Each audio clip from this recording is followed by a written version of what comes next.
Mas Mbak. Kelihatan nggak ini? Kelihatan, Bu, Kelihatan ya? kelihatan. Kelihatan ya. Terlihat, Bu. Kelihatan. Oke, jadi selama nanti di kuliah kan saya ada kontrak-kontrak yang akan saya sampaikan. Jadi mungkin ini kan dari dulunya dari D3 ke S1 gitu ya? Apa gimana? Dari Ya, betul. D3 ke S1 Iya, gitu Bu. ya? Iya, Bu. Ekstensi. Oke. Jadi dulu sebelumnya pernah dapat mata kuliah elektronika daya ya di D3-nya di mungkin yang dari Politeknik ya? Dapat ya? Dapat, Benar, Bu. Bu. Jadi dapat mungkin eh hampir sama ya yang Mas Mbaknya ini dulu pelajari di D3. Nah, di sini kan tujuan dari pembelajarannya nanti adalah jadi mahasiswa nanti diharapkan bisa memahami ya, memahami, kemudian menganalisis, kemudian bagaimana sih sebenarnya elektronika daya yang akan kita pelajari ke depan. Mungkin di sini nanti kita sharing aja ya, sharing aja karena kan untuk lapangan saya yakin Mas Mbaknya ini lebih paham ya, lebih paham. Nah, di sini mungkin saya akan menyampaikan secara teorinya saja. Nah, pokok bahasan yang akan kita pelajari selama 1 semester itu antara lain konsep dasar dari semikonduktor, saklar semikonduktor yang mendasari ilmu elektronika daya itu tersendiri. Kemudian karakteristik sistem DC. Kemudian kita akan belajar mengenai konverter dari DC to DC, dari AC to AC, AC to DC, DC to AC, dan sebagainya. Kemudian setelah itu, mungkin sedikit nanti saya akan mengenalkan juga atau mungkin yang sudah pernah ya menggunakan softwarenya PowerSim. Ada yang pernah pakai ya PowerSim? Kalau belum nanti, jadi kita akan sedikit simulasinya di situ menggunakan PowerSim. Nah, kemudian untuk referensinya saya menggunakan beberapa buku. Di sini yang paling utama dari M.H. Rashid, kemudian dari Philip ini, kemudian dari Muhammad Asari. Di sini buku-buku yang saya pakai sebagai referensi dalam elektronika daya. Kemudian untuk sistem penilaian dari saya itu sendiri di sini ya, Mas Mbak. Jadi ada 3 penilaian di sini. Ada tugas, kemudian ada evaluasi atau UTS ya, ini UTS, kemudian UAS. Nah, tugasnya ini nilainya 30% dari 100%, kemudian UTS sama UASnya adalah masing-masingnya 35%. Nah, di sini ada syaratnya untuk mengikuti UTS sama UASnya ini adalah kehadirannya harus 70%. 70% dulu kehadiran baru boleh mengikuti UTS sama UAS. Jadi kehadiran tidak masuk penilaian saya, cuma masuk ke syarat UTS sama UASnya. Jadi kalau kehadirannya nanti kurang dari 70%, by system nanti akan ini ya tidak bisa mengikuti UTS sama UASnya seperti itu. Terus untuk di sini tugasnya nilainya lumayan besar 30%. Jadi kalau misalkan nanti saya ada tugas dikerjakan aja misalkan kalau untuk misalkan saya bikin deadline-nya minggu depan gitu ya. Kalau misalkan nanti Mas Mbaknya ini berhalangan, yang penting sebelum UAS semua tugas harus sudah dikumpulkan. Kalau saya seperti itu saja. Jadi tugas di sini nilainya lumayan besar. Jadi nanti kalau misalkan UTS sama UASnya itu nilainya itu tidak bagus ya mungkin. Tapi jangan sampai kalau tidak bagus masih bisa dibantu dengan nilai tugasnya karena di sini 30%. Jadi seperti itu. Untuk UTS sama UASnya kalau mau lulus harus ikut ya Mas Mbak. Jadi seperti itu. Untuk UTS-nya biasanya dilaksanakan di minggu ke-8. Kalau untuk UTS-nya minggu ke-8, kalau UAS-nya itu minggu ke-16. Nah, itu adalah mengenai kontrak kuliahnya. Mungkin ada yang ditanyakan dari kontrak kuliah. Ini rata-rata dari PLN ya, Mas Mbak? Iya, Di Bu, PLN atau betul. dari PLN? Betul ya? Jadi masih muda-muda ya berarti ya? Kayaknya lebih muda dari saya ini kayaknya. Terus, sebentar kok nggak bisa.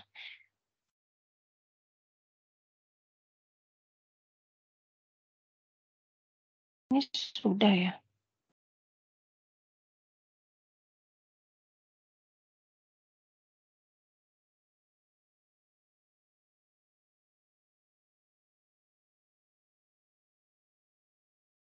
Ya, jadi untuk elektronika daya itu sendiri kan pasti sudah pada tahu lah ya. Sudah di lapangan pasti sudah banyak tahu untuk apa sih elektronika daya. Nanti di sini saya akan menjelaskan secara teoritisnya saja. Dan nanti kita akan diskusi. Bapak Ibu mungkin punya pengalaman di lapangannya seperti apa. Nanti bisa di-share di kelas ini. Jadi kita sama-sama saling share ya, saling berbagi gitu aja ya untuk apa? Untuk sesi diskusi nanti. Nah, di sini kan kalau dilihat ya dari skop dari power elektronik itu sendiri atau biasanya kita sebutnya elektronika daya atau power elektronik itu di sini bagian dari ilmu yang pastinya dari ilmu teknik elektro itu sendiri ya. Kalau di sini kan konsentrasinya di prodi teknik tenaga listrik ya. Teknik tenaga listrik. Nah, apa sih elektronika daya ini? Nah, elektronika daya ini merupakan bidang ilmu yang kaitannya dengan kalau kita lihat di sini adalah saklar ya, pengolahan, pengendalian atau kontrol ya, kontrol metode kontrol dari tenaga listrik itu secara elektronik.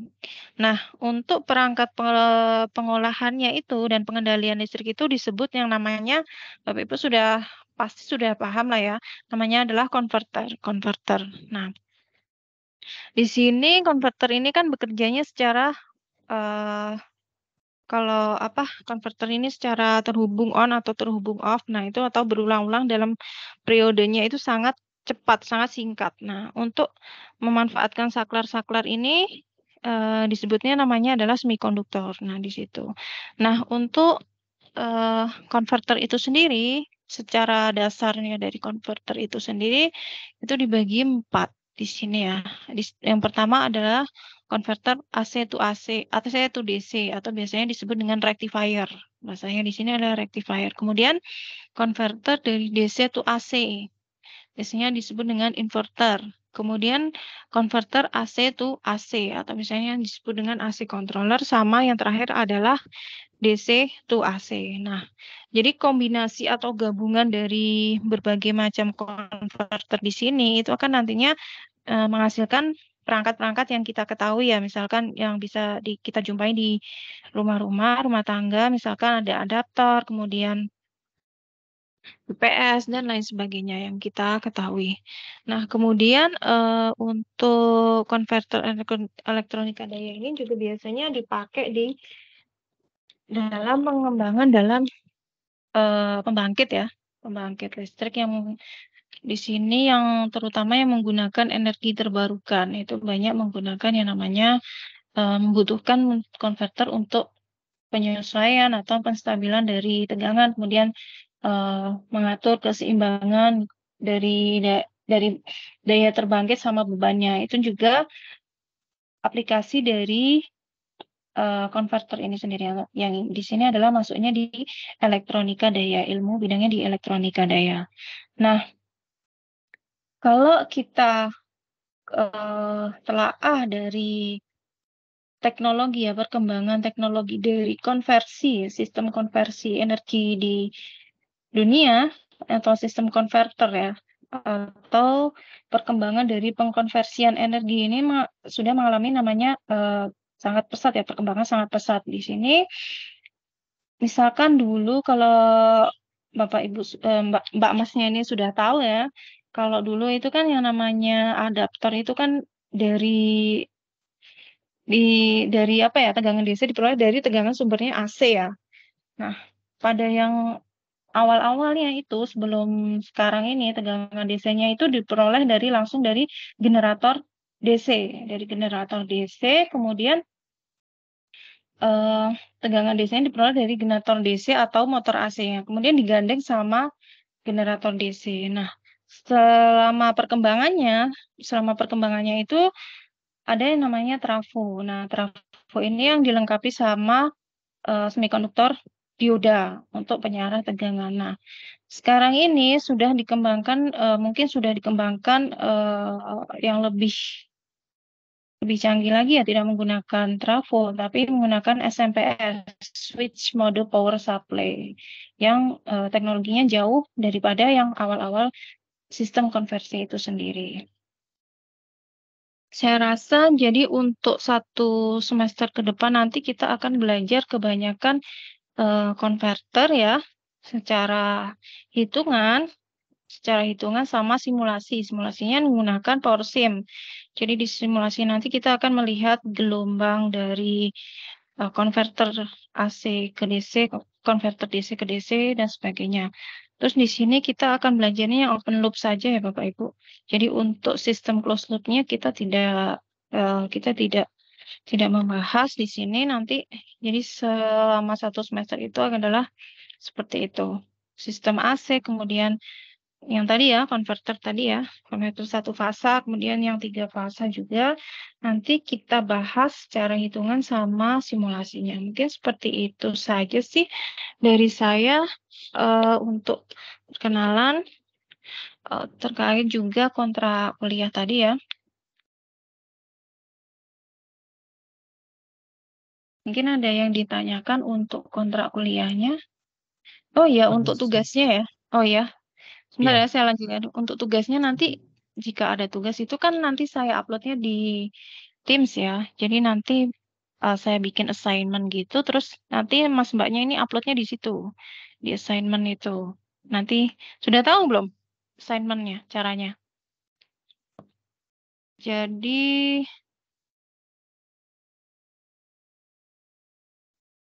jadi seperti ini ya. Ini kan kalau kita masuk di Teams, kita masuk. Nah, di sini biasanya nanti ada assignment. Nah, itu nanti Mas Mbaknya tinggal upload aja di assignment yang saya buat. Jadi saya buat dulu assignment misalkan apa gitu, di situ ada soalnya. Nah, nanti langsung dikumpulkan di situ. Terus kemudian untuk eh, materinya biasanya saya upload di sini ya, bagian files di sini nanti saya kasih folder materi. Nah, ini kelas material di sini. Nanti untuk materinya saya upload di sini. Ya, mungkin ada yang ditanyakan permisi Bu, untuk izin bertanya. iya. Ya, jadi kan untuk hari ini ini diubah jadwalnya jadi jam 7 ya Bu. Untuk kedepannya tetap jam 7 atau sesuai jadwal jam 5 sore ya Bu. Terima kasih Bu. Jadwalnya bukannya jam 7 ya Bapak Ibu, Mas Mbak ya? Apa saya yang salah ya? Soalnya di saya itu jam jam jam 7 Di di di Anjungan jadwal sepertinya jam 5 itu Bu. jam 5 ya? Apa Iya, saya sebentar saya cek dulu. Saya salah jadwal. Soalnya tadi kan saya kenapa? Oh iya jam 5. Oh maaf ya. Berarti saya salah jadwal. Maaf ya, soalnya tadi saya kira jam 7. Makanya saya bikin schedule jadwalnya jam 7 ya. Tadi banyak yang tanya ya. Tapi nggak ada kuliah kan ya tadi jam 7? Nggak ada, Bu. tidak Bu. Oh nggak ada ya? Ada, Bu. Oh nggak. Maaf ya, soalnya saya lihat. Nanti berarti untuk ke depannya jam 5 aja ya berarti ya. Jam 5. Oh. Baik, Iya terima Bu. Terus kasih, Bu. ini kan kebanyakan karyawan ya. Karyawan yang sudah bekerja ya. Ya, Bu. Jadi kalau Ya, betul, misalkan Bu. nanti dalam perkuliahannya tidak bisa hadir, mungkin bisa konfirmasi ke saya. Tetapi di sini mungkin nanti dari 1 orang saja bisa merekam pertemuan itu bisa direkam nanti setelah itu bisa dipelajari dari rekaman tersebut gitu aja ya. Kalau mungkin kan dari ke Mas Mbaknya ini ada ketua kelasnya nanti. Nah, bisa konfirmasi ke ketua kelasnya, nanti ketua kelasnya menyampaikan ke saya atau langsung chat saya bisa. Chat saya di Teams atau di WA juga bisa. Jadi minggu depan mulainya jam 5 ya. Baik, Baik, Bu. Bu. Izin bertanya, Bu, nomor WA-nya? Oh ya, nanti saya chat ke ini aja ya. Saya kirim ke ini aja ya, Teams aja ya. Baik, Bu. Oke, ada yang tanya lagi? Kalau tidak ada, untuk hari ini saya akhiri ya. Untuk kontrak kuliah dan pengenalan mata apa saja nanti akan kita pelajari sama referensi bukunya mungkin bisa cari juga. Sekian dari saya. Terima kasih sudah bergabung di kuliah saya malam ini. Jadi minggu depan jam 5. Mohon maaf ya tadi salah jadwal. Saya akhiri. Assalamualaikum warahmatullahi wabarakatuh. Waalaikumsalam. Waalaikumsalam. Waalaikumsalam. Terima kasih. Selamat malam. Waalaikumsalam. Terima kasih, Bu.